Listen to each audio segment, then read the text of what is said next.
So something I've always hated about old monolithic systems like WordPress are actually it's like plugin ecosystem. I mean, plugins can be useful at times, but like sometimes they can be completely, overburdensome, you know, completely opinionated or really just get in the way of having your site, run really smoothly. And like to give you an example here, a lot of WordPress sites use a plugin called DOC.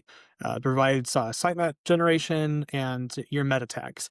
But what ends up happening is you might end up paying the subscription costs for like some extra features that, they seem like really good ideas, but in reality, like, I'll be honest, meta tags and sitemap generation have been around for years. Like it is not hard to recreate. And I think it's like really sad when a company hires a developer to build them a website off of WordPress, only to be given these like little micro subscriptions. And like, sure, not a big deal for a corporation, but like, why pay a guy to develop pages where they can just add 3 or 4 different string fields or text fields that are your meta tags to the site during development, and therefore you have them built in and you don't need to pay a subscription after the fact.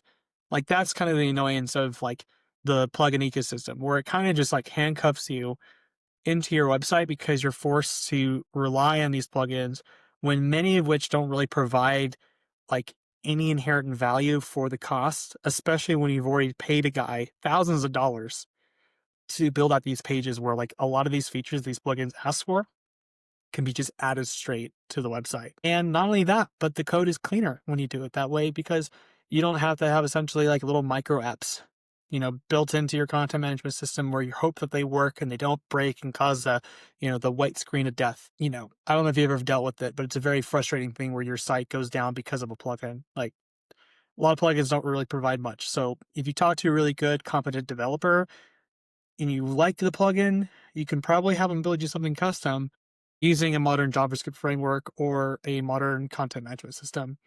And that's is what it is, but I think people just don't really realize that because they're just not aware of what's out there. So I don't know. Let me know what your experiences are with plugins. If you ever had one totally F you up or are you all about them?